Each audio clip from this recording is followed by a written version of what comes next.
때로는 마음을 들켜선 안 되는 순간이 있고 반대로 꼭 전해지길 바라는 순간도 있다. 그래서일까 상상 속에서나마 남의 마음을 읽을 수 있다는 생각은 우리를 즐겁게 한다.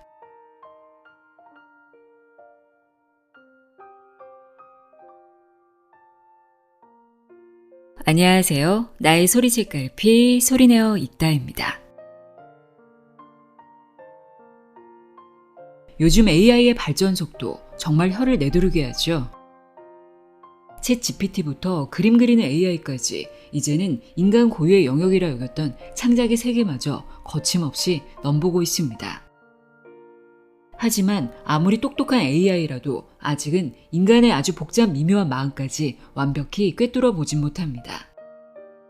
어쩌면 바로 그 지점에서 우리 인간의 특별함이 빛을 발하는지도 모르겠습니다. 우리는 상대의 말 한마디, 찰나의 표정, 무심코 지나치는 행동 속에서 그 마음의 결을 읽어내는 놀라운 능력을 지니고 있는데요. 오늘은 그 능력을 더욱 날카롭게 만들어주는 사람을 보는 마음의 시력을 선명하게 만들어줄 책을 준비했습니다. 어떤 사람인지 한눈에 꿰뚫어보는 통찰력을 선물할 책, 이영직 작가의 사람 읽기 시크릿 인간 심리 36입니다. 이 책은 이렇게 말합니다. 말을 믿지 마십시오. 행동을 믿으십시오. 왜냐하면 인간의 수많은 행동 뒤에는 우리가 미처 알아채지 못한 진짜 속마음, 그 숨겨진 의도가 숨어있기 때문입니다. 이 책에는 인간이 변하는 게 얼마나 어려운지 설명하는 확증 편향, 무의식에 지배된 인지 부조화까지 인간 행동 이면에 숨겨진 36가지 심리 법칙이 흥미진진한 실험과 사례 등을 통해 명쾌하게 펼쳐집니다. 그럼 지금부터 타인의 행동 속에 교묘히 숨겨진 진심을 간파하고 사람을 이해하는 마음의 시야를 넓히는 그 흥미진진한 이야기 속으로 함께 들어가 볼까요? 이영직의 사람 읽기 시크릿 인간 심리 36. 귀 기울여 들어보세요. 세상의 모든 지혜를 읽어드리는 소리내어 읽다. 구독과 좋아요, 공유는 큰 힘이 됩니다. 머릿말. 인간의 행동 뒤에 숨은 속뜻을 이해하기 위하여. 미국의 한 자선단체에서 가난하고 어려운 사람들을 자문해줄 변호사를 구하고 있었다. 그러나 가난한 비영리단체라 사례는 시간당 $30밖에 지급할 수 없었다. 당연한 결과지만 그런 조건에 선뜻 나서는 변호사는 좀처럼 찾기 힘들었다. 이에 고민을 거듭하던 단체장은 기발한 아이디어를 냈다.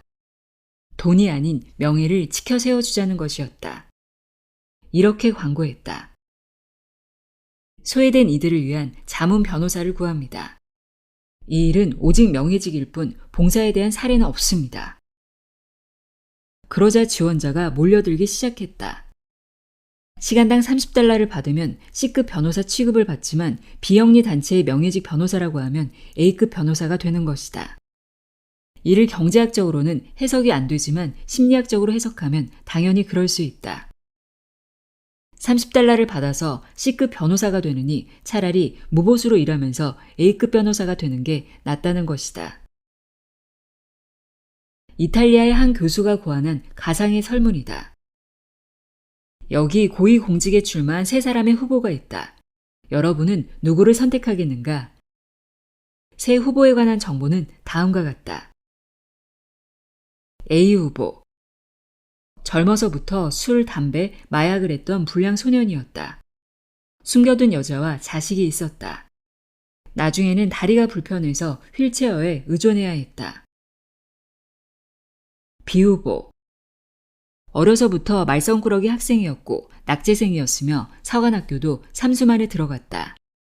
줄담배를 피우고 술고래였으며 괴팍한 성격이어서 사람들이 가까이 하기를 꺼렸다.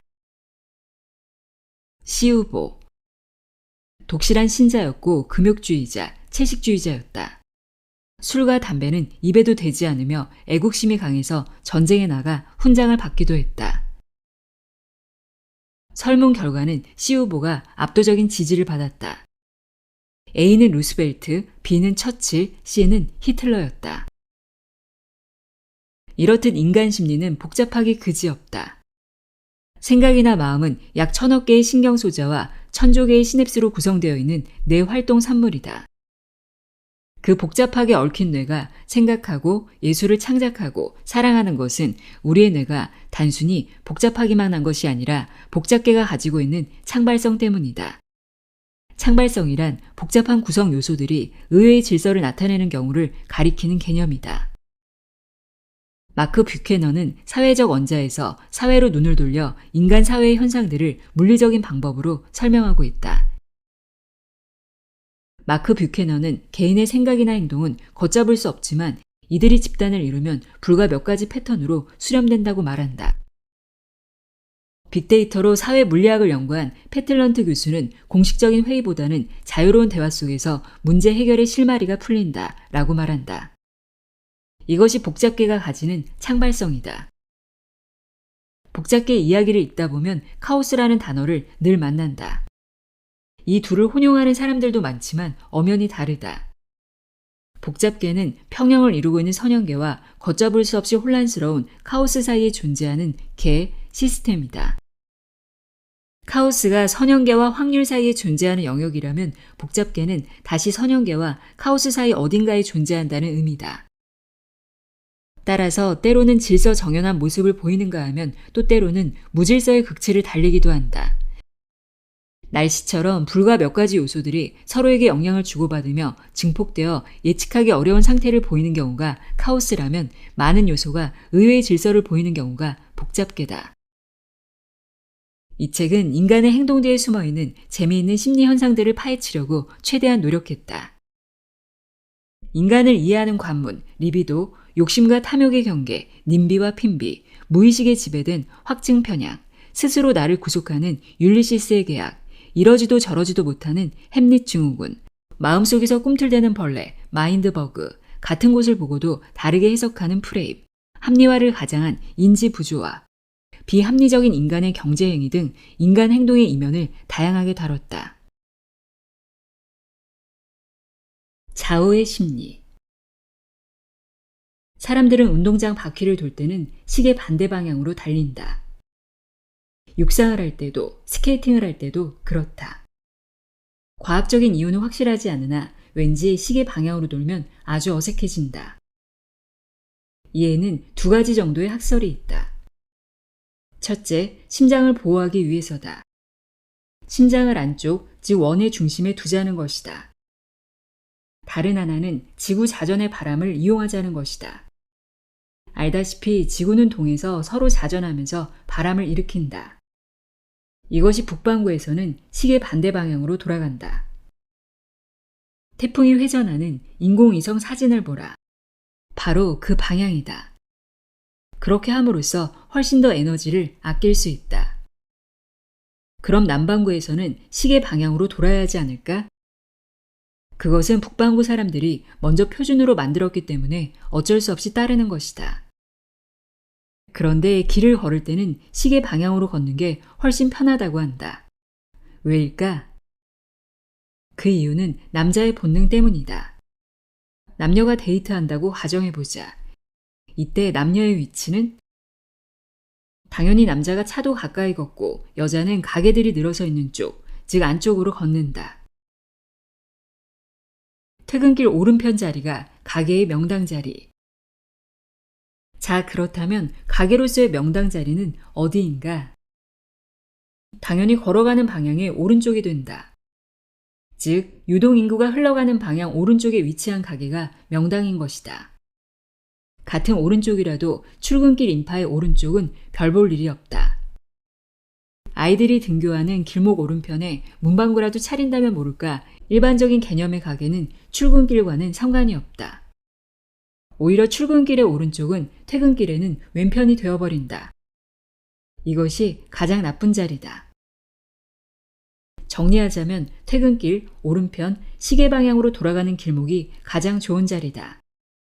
고정인구도 중요하지만 상품 특성에 따라서는 유동인구가 훨씬 더 중요한 경우도 있다. 유행에 민감한 아이템이나 젊은이들을 상대로 하는 아이템은 유동인구가 더 중요하다. 이렇게 보면 된다. 일상적으로 반복적으로 구입하는 상품은 고정인구가 중요하고 이례적으로 다분히 충동적으로 구매하는 상품은 유동인구가 더 중요하다. 이번에는 접근의 편리성을 생각해보자. 점포는 물리적으로 또한 심리적으로 접근이 편리해야 한다. 포장마차가 장사가 되는 이유도 접근의 편리성 때문이다. 포장마차는 혼자서도 갈 수 있는 곳이지만 음식점은 혼자 가서 술을 마시기에는 부적합하다. 그래서 포장마차가 장사가 되는 것이다. 접근의 편리성으로 들 수 있는 또 다른 요소는 신발을 벗느냐 마느냐 하는 문제다. 일단 신발을 벗고 들어가야 하는 가게는 불편하게 느낀다. 이런 집은 상대적으로 고급스러운 분위기가 아니면 일부러 찾지 않게 된다. 특히 요즘의 젊은이들은 신발 벗는 것을 아주 싫어한다. 그래서 젊은 층을 상대로 하는 음식점이나 주점은 문턱이 없이 신발을 신은 채로 접근할 수 있도록 내부를 꾸며야 장사가 잘 된다. 진짜 얼굴과 가짜 얼굴. 피험자에게 좌우 대칭의 의미 없는 그림을 보여주고 성격 특성을 진단하는 로르샤흐 검사에서도 사람들은 그림의 왼쪽에 더 주목한다. 안구가 자신의 기준으로 오른쪽으로 움직이기 쉽기 때문에 자연히 시선이 상대방의 왼쪽에 집중되는 것이다. 이러한 안구의 움직임에 맞춰 감정도 얼굴 왼쪽에 더 확실히 나타난다. 반쪽 얼굴만으로 합성 사진을 만들어 보면 왼쪽만으로 합성한 사진이 오른쪽만으로 합성한 사진보다 감정이 확연하게 드러나고 위화감을 덜 준다. 따라서 상대의 속마음을 파악하기 힘들 때는 상대방의 왼쪽 얼굴을 자세히 살펴보면 도움이 된다. 사랑하는 사람끼리 서로 마주 볼 때도 상대의 왼쪽 얼굴에 시선이 더 많이 간다.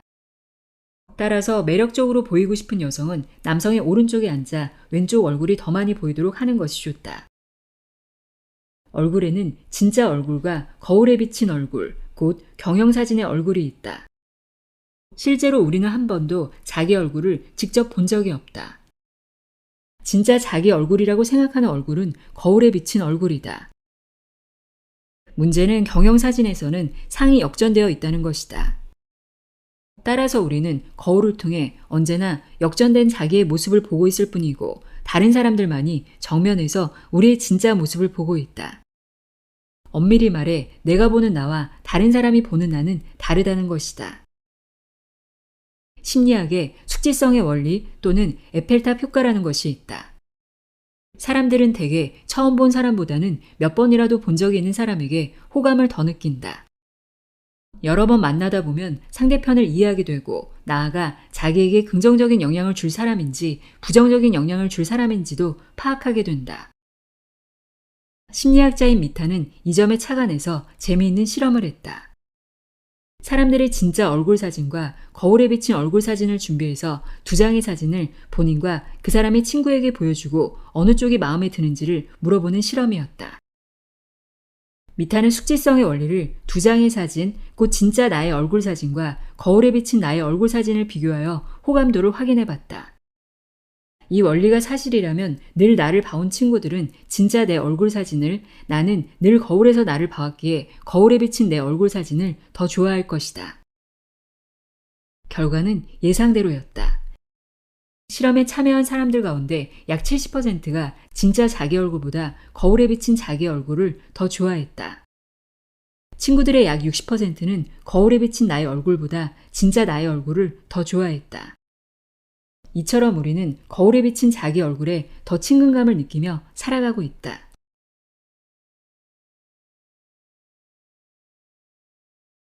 확증 편향과 기억. 우리가 선택 상황에서 의사결정을 내릴 때 잘못된 선택으로 이끄는 가장 큰 요인은 우리의 무의식에 잠재되어 있는 확증 편향 때문이다. 확증 편향은 자신의 신념이나 기대와 일치하는 정보는 쉽게 수용하지만 신념과 어긋나는 정보는 그것이 아무리 객관적이고 올바른 정보라도 무시하거나 거부해버리는 심리적 편향이다. 거봐, 내 말이 맞잖아 하면서 남의 말은 절대 안 듣는 똥꼬집을 말한다. 얼마나 인간은 변하는 게 어려운가? 어떤 문제에 대한 의사결정을 할 때 사람들은 자신의 신념이나 생각, 주장을 확인시켜주거나 확증해주는 것으로 보이는 증거나 정보에 더 무게를 둔다. 그뿐만 아니라 그런 증거들을 더 잘 알아차리고 더 잘 찾고 더 활발하게 찾는다. 신문을 봐도 서점에 가도 그와 관련된 자료들만 유난히 눈에 잘 띄는 것이다. 이 무의식적 선택 편향인 확증 편향은 인간이 변하는 게 얼마나 어려운가를 설명해 준다. 그리고 인간이 얼마나 자기 중심적이며 또 얼마나 편견이나 선입견을 고치기 어려운가도 설명해 준다. 이 확증 편향을 프레임 효과라고 부르기도 한다. 사람들은 각기 다른 색의 안경을 쓰고 세계를 보는데 오직 그 안경으로 보이는 세상만 진실로 인정한다는 것이다. 그런데도 사람들은 자기는 절대 색안경을 쓰고 있지 않으며 맨눈으로 공정하게 사실만 보고 판단한다고 착각한다. 그러나 그것은 새빨간 거짓말이다. 이 확증 편향은 우리의 무의식 깊은 곳에 숨어서 우리를 지배한다. 사사로운 일상생활에서부터 넓게는 삶의 가치관이나 종교, 정치적 판단과 선택에까지 깊게 영향을 미친다.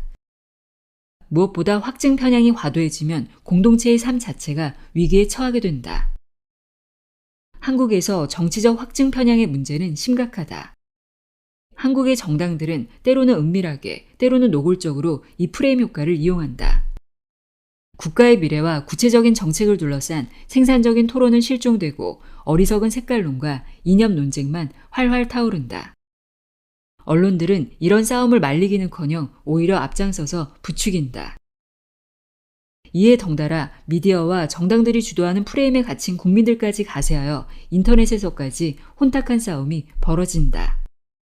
상생의 정치는 사라지고 증오와 불신을 부추기는 권력투쟁만 남는 것이다. 일상생활에서 정치에 이르기까지 우리가 더 현명하고 객관적인 판단과 선택을 할 수 있으려면 어떻게 해야 할까? 바로 자기 속에 있는 이 무의식적인 선택 편향에서 벗어나야 한다. 무의식의 명령에 복종하는 인간의 뇌. 코끼리는 태어나면 다리에 쇠사슬을 묶어 기둥에 걸어두면서 기른다. 답답함에 이를 벗어나기 위해 몇 번 시도해보지만 곧 그게 불가능하다는 사실을 알아차린다. 그리고는 이를 숙명으로 받아들인다. 그러다가 어른 코끼리가 되면 쇠사슬을 풀어놓는다. 그래도 코끼리는 여전히 쇠사슬에 묶여있다. 새로 만든 사슬이 아니라 마음의 쇠사슬인 것이다. 그래서 사람의 조종을 받으며 일생을 고단하게 살아간다. 이런 마음의 쇠사슬을 우리는 인습이라고 부른다. 자기 스스로 설정한 한계에 스스로 묶이는 것이다. 나를 포함하여 주위 사람들을 가만히 살펴보면 거의 모두가 마음의 사슬에 갇혀 살고 있다. 신경과학자들은 인간의 의사결정 과정에 두 개의 시스템이 작용한다고 말한다. 의식과 무의식 두 가지다. 의식은 현재의 상태를 나타내주는 계기판 같은 것으로 의식 자체만으로 사람을 움직이지는 못한다. 여기에 반하는 무의식은 인간의 욕망과 감정을 만들어내는 시스템이다. 우리 몸에 수분이 부족하면 무의식은 물을 마시라고 명령한다. 임산부들은 종종 특이한 음식을 먹고 싶어 한다. 닭발, 족발, 순대 등 평소에는 징그럽다며 쳐다보지도 않던 음식을 찾는다. 임산부의 영양이 부족한 성분을 찾는 것이다. 사랑도 거짓말이기는 마찬가지다. 소설이나 영화에서 보면 이런 대사가 나온다. 자기, 날 사랑해? 물론이지. 왜? 여기서 많은 이유를 나열할 수 있을 것이다. 그러나 모두 거짓말이라는 것이다. 사랑은 성욕에 뿌리를 두고 있는 가면을 쓴 성욕이라는 것이다. 공자와 같은 고상한 철학자들은 사랑과 성욕을 다른 것이라고 주장하겠지만 그 뿌리는 같다. 우리 뇌에서 분비되는 성호르몬, 테스토스테론이나 도파민 같은 쾌락 호르몬이 우리 뇌를 지배하면 사랑이라는 이름의 콩깍지에 쉰 것이다. 우리의 의식은 이유를 갖다 붙이는 탁월한 소설가며 위대한 거짓말쟁이다. 자신의 행동을 무의식의 명령인 줄 미처 알지 못한다. 그리고는 늘 자신의 행동에 대해 합리화한다. 무의식은 명령하고 의식은 합리화시키는 것이다. 이런 심리 구조를 심리학에서는 무의식적 편향, 즉 확증 편향이라고 부른다. 사랑과 종교는 닮은 점이 있다. 장애물이 많을수록 더욱 강렬하게 타오른다는 사실이다. 심지어는 죽음도 마다하지 않는다. 로미오와 줄리엣, 젊은 베르테르처럼 그 불같은 사랑에 장애물이 생길수록 오히려 감정은 더욱 격렬해지고 마침내는 목숨을 버리는 결단도 서슴지 않게 된다. 모두가 무의식의 명령인 것이다.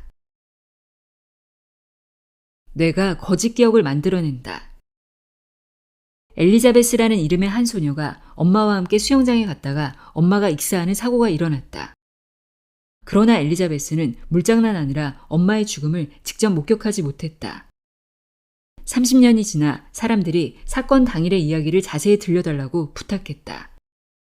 그녀는 처음에는 아무것도 기억하지 못했으나 곧 기억을 회복하여 그날의 광경을 생생하게 들려줬다. 그러나 나중에 알고 보니 익사한 그녀의 어머니를 처음 발견한 사람은 그녀의 삼촌이라는 사실이 밝혀졌다. 즉 엘리자베스는 거짓 기억을 환상처럼 떠올렸던 것이다. 이 경우는 그녀가 거짓을 이야기한 것이 아니라 그녀의 뇌가 거짓 기억을 만들어낸 것이다. 이 거짓 증언으로 그녀는 일약 유명인사가 되어 캘리포니아 대학에서 인지과학 교수가 되었다.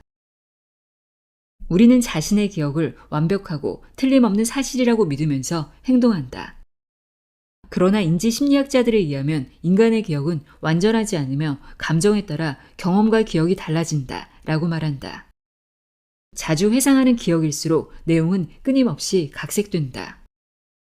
우리의 감정이 우리에게 유리한 방향으로 왜곡시키기 때문이다. 심리학자들에 의하면 사진처럼 박제된 기억은 없다. 사람들은 그때의 기억을 사진처럼 명확하다고 주장하지만 사실이 아니다. 기억이란 끊임없이 편집되는 하나의 이야기다. 추억을 아름답다고 느끼는 것도 기억이 왜곡되었기 때문이다. 사실은 하나지만 자신에게 유리한 방향으로 왜곡시킨다. 시간이 지나면 그것이 점점 더 사실처럼 굳어진다. 우리는 흔히 아이들은 거짓말하지 않는다고 하지만 아이들은 뛰어난 거짓말쟁이다. 의식적으로 조작하는 것이 아니라 아이의 뇌가 그럴싸한 거짓말을 만들어내고 아이는 그것을 사실처럼 믿는다는 것이다. 엄마의 관심을 받기 위해 형이 때렸다고 하는 등의 거짓말이다. 한 연구에 의하면 만 4살 된 아이는 2시간에 한 번꼴로 거짓말하며 5살이 되면 1시간 30분으로 빈도가 줄어든다. 또 다른 통계에 의하면 6세 아이의 95%가 거짓말한다고 보고했다. 미국 사회심리학자 에번스에 의하면 아이들이 거짓말하는 것은 자신이 원하는 것을 어떤 방식으로 얻을 수 있는지 탐구하는 과정이다 라고 말한다. 기억은 기록이 아닌 해석이다. 텍사스 베일러 대학 찰스 위버 교수는 2001년 9월 11일에 있었던 9.11 테러에 대해 사람들의 인식을 물었을 때 그때를 회상하면서 선명한 기억이라고 증언한 내용이 전혀 사실이 아니더라는 결과를 발표했다. 한 실험에서는 피험자들에게 유령들의 전쟁이라는 미국 원주민 전설을 읽게 한 뒤 몇 년에 걸쳐 다시 떠올리게 하는 실험을 했다. 그랬을 때 전반적인 이야기의 골자는 맞지만 디테일한 부분은 피험자들에게 친숙한 기억으로 각색되어 있었다. 기억은 기록이 아닌 해석이라는 것이다. 콜럼버스가 신대륙을 발견한 것도 착각 덕분이다. 콜럼버스는 지구의 둘레를 거의 정확하게 계산했던 에라토스테네스의 계산이 틀렸다고 생각하여 에라토스테네스의 측정값보다 반의 반 정도로 작게 지구 둘레를 계산했다. 그에 따르면 지구의 반지름은 약 400해리로서 시속 3노트로 항해하면 한 달이면 도달할 수 있는 거리에 동방이 있다고 믿었다. 만일 대서양을 건너면 아메리카 대륙이 있고 아메리카 대륙을 넘으면 대서양보다 더 넓은 태평양이 있다는 것을 알았다면 콜럼버스는 서쪽으로 항해해서 동방에 이를 수 있을 거라는 생각을 꿈에도 하지 않았을 것이다. 착각은 때로 위대한 성취자기도 하다. 거짓말의 심리. 기억나지 않는데요? 미국의 유명한 범죄 드라마 CSI는 과학수사로 유명하다. 이들이 지향하는 것은 증거다. 사람은 모두 거짓말한다. 그러나 증거는 거짓말하지 않는다. 사람의 말, 특히 범죄 의혹을 받는 피해자의 말은 전혀 믿을 게 못 된다. 정치인들은 감옥에 가면 같이 자신의 죄를 고백하지 않는다. 사람은 하루에 몇 번 정도 거짓말을 할까? 여러 학자가 조사했지만 결론은 제각각이다. 하루 3번에서 4번 거짓말한다는 주장에서부터 200번 거짓말한다는 주장까지 다양하다. 여기에는 선의의 거짓말도 포함되어 있다. 직장 상사가 사주는 밥을 먹으면서 상사가 묻는다. 맛이 어때? 이럴 경우 맛이 없더라도 그대로 말할 사람은 없다. 네, 아주 맛이 좋은데요? 정치인들은 거짓이 들통나면 이렇게 말한다. 기억이 나지 않는데요? 그럼 세상에서 가장 엉터리 거짓말은 무엇일까? 그것은 바로 평생 한 번도 거짓말하지 않았다라는 거짓말이다. 말하는 걸 믿지 말고 행동하는 걸 믿어라. 낯선 사람이 아니더라도 사람은 친구, 주위 사람, 심지어 자기 자신에게도 거짓말을 한다. 세계 최대 동영상 서비스 업체인 넷플릭스에서 사용자들을 상대로 원하는 영화가 무엇이냐고 물었다. 그랬더니 2차 세계대전을 다룬 흑백으로 제작된 다큐멘터리를 포함하여 웅장하고 고전적인 이야기들이 선정되었다. 그 후 넷플릭스 측은 이상한 점을 발견했다. 그들이 원하는 영화를 골고루 갖춰놓았지만 조회수는 좀처럼 올라가지 않았다. 응답자들은 모두가 자기 자신에게 거짓말했던 것이다.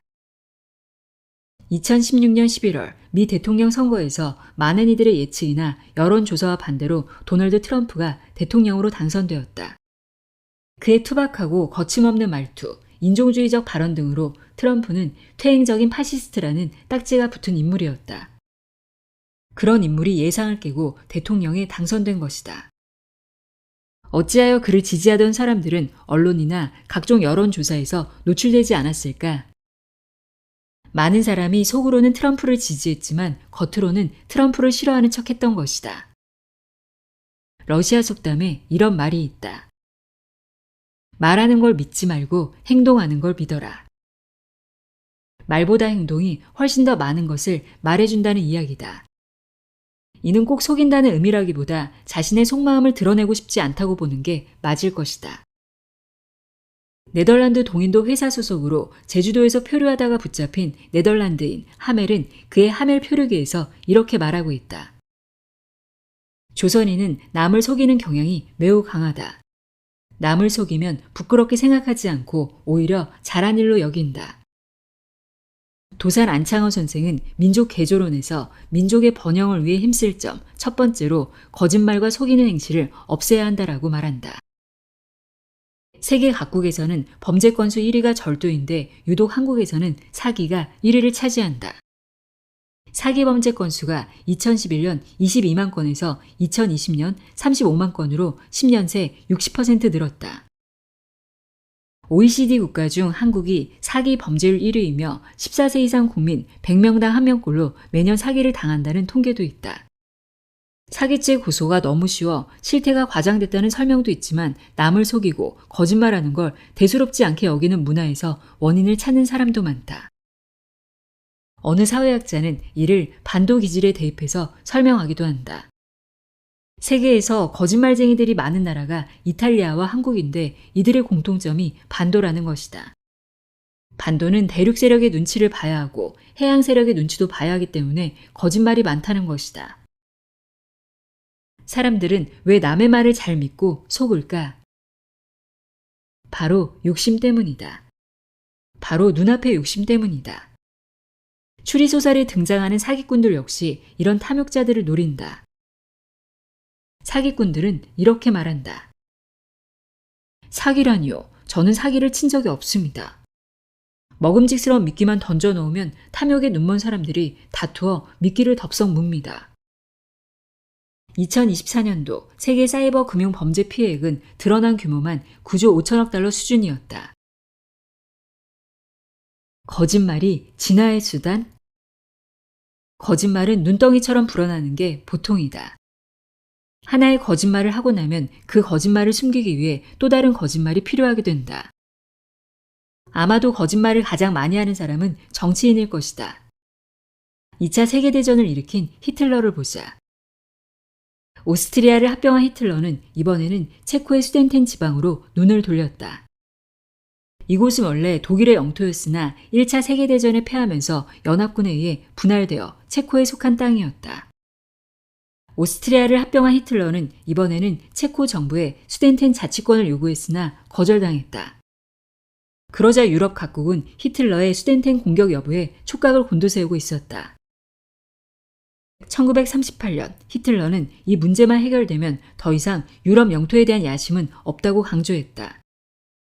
이에 영국 총리 체인벌린은 프랑스와 이탈리아까지 끌어들여 수덴텐을 독일에 할양한다는 내용의 미넨 협정을 체결했다. 체인벌린은 이것으로 히틀러와 독일 파시즘의 팽창 의혹을 꺾었다고 생각했다. 그러나 히틀러는 협정서의 잉크가 마르기도 전에 미넨 협정을 파기했고 다시 6개월 후 폴란드를 침공했다. 이로써 2차 세계대전을 일으켰다. 그래서 미넨 협정은 유화 정책의 대표적인 비극으로 기록되고 있다. 정치인의 거짓말에 대해 처칠은 이렇게 말했다. 정치인은 거짓말할 줄 알아야 한다. 그러나 거짓말이 탄로났을 때는 그 이유를 설명할 줄도 알아야 한다. 거짓말을 가장 적게 하는 사람은 우울증 환자라고 한다. 엘라베마 대학 정신의학과 찰스 포드 교수에 의하면 우울증에 걸린 사람은 거짓말을 거의 하지 않는다고 한다. 우울한 상태에서는 주변을 냉소적으로 관찰하고 다른 사람보다 현실을 더 정확하게 본다. 따라서 보고 들은 것을 그대로 해석한다. 다른 사람뿐만 아니라 자신을 판단할 때에도 환상이나 허위를 적당히 섞지 못하고 있는 그대로 이야기하면서 더욱 절망의 늪에 빠진다는 것이다. 우리는 거짓말에 대해서는 일부 선의의 거짓말을 제외하고는 모두 비난을 서슴지 않는다. 그러나 여기에 대한 반격도 만만치 않다. 독일의 심리학자 클라우디아 마이어는 거짓말의 딜레마에서 거짓말은 생명체가 거친 환경에서 생존하기 위한 진화적 필요 때문에 발달했다고 주장한다. 그리고 사회적으로도 조직을 형성하기 위한 필요성에 의해 선택된 적응 방법의 하나라고 주장한다. 물론 악의적인 거짓말이나 나쁜 결과를 낳은 거짓말은 나쁜 것으로 부정되지만 진화적 적응으로서의 거짓말을 모두 나쁘다라고 규정하는 것은 맞지 않다는 이야기다. 옥스퍼드 대학 리처드 도킨슨 교수는 이기적 유전자에서 진화론의 새로운 패러다임으로 진화를 설명한다. 그에 의하면 인간을 포함한 모든 생명체는 DNA 또는 유전자에 의해 창조된 생존 기계며 자기의 유전자를 후세에 남기려는 이기적 행동을 수행하는 존재라고 주장한다. 거짓말 역시 진화의 원동력이며 생존 전략이라는 것이다. 모든 사람이 이타적인 행동만 한다면 인류는 곧 멸망할지도 모를 일이다. 무드셀라와 스톡홀름 증후군. 무드셀라는 노아의 할아버지로 969세까지 살았다. 성경에 나오는 인물 중 가장 오래 살았던 사람이다. 그래서 4800년으로 추정되는 세계 최고령 나무의 이름이 무드셀라다. 과거의 나쁜 기억은 지우고 좋은 것만 간직하는 것이 정신 건강에 큰 도움이 된다.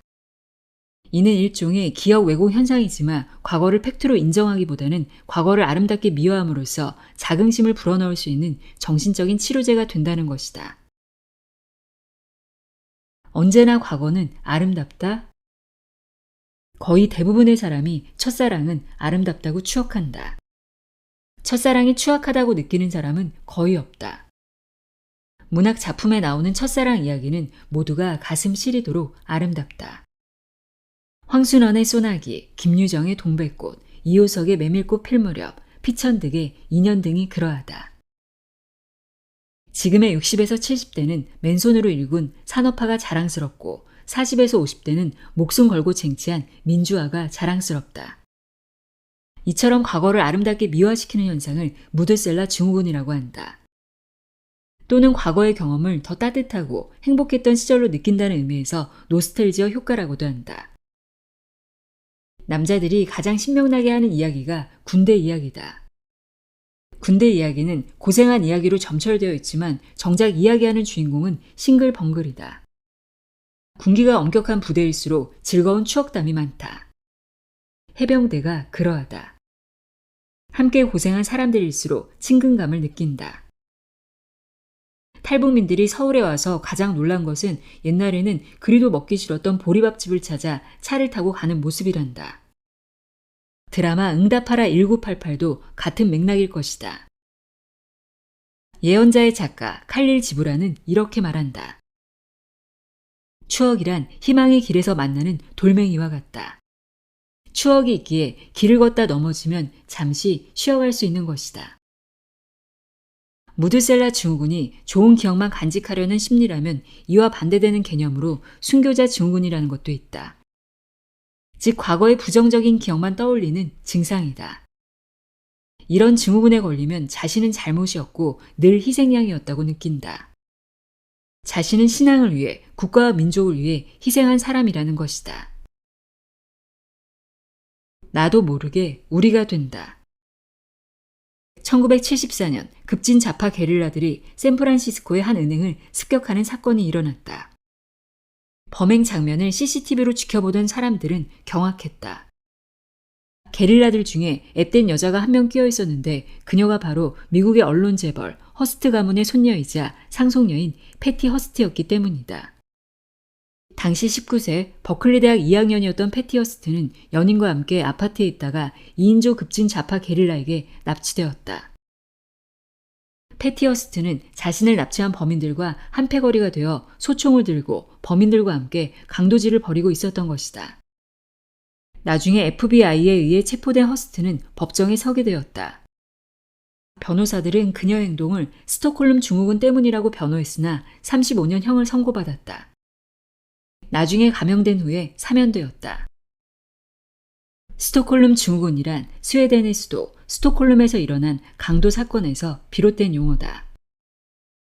1973년 8월 스톡홀름의 한 은행을 점거한 강도들이 은행 직원들을 6일 동안 인질로 잡은 사건이었다. 그 후에 풀려난 인질들은 놀랍게도 인질범들을 옹호하면서 그들에게 호의적인 발언을 하더라는 것이다. 이때 수사를 도운 범죄학자이자 심리학자인 닐스 베헤로트는 이런 현상을 스톡홀름 증후군이라고 표현했다. 인질 사건과 같은 극한 상황에 처하게 되면 스트레스와 두려움으로 인질범들이 베푸는 조그만 친절에도 고맙게 여기며 서서히 그들에게 동화되어 나중에는 우리라는 공감대를 형성하게 된다고 한다. 1997년 페루 리마에 있는 일본 대사관에 인질로 잡혀있던 사람들 상당수가 혁명 게릴라에게 동정적인 발언을 한 것도 스톡홀름 증후군으로 설명된다. FBI에 의하면 모든 인질범이 스톡홀름 증후군으로 빠져드는 게 아니라 대략 8% 정도가 범인들에게 동화된다고 밝히고 있다.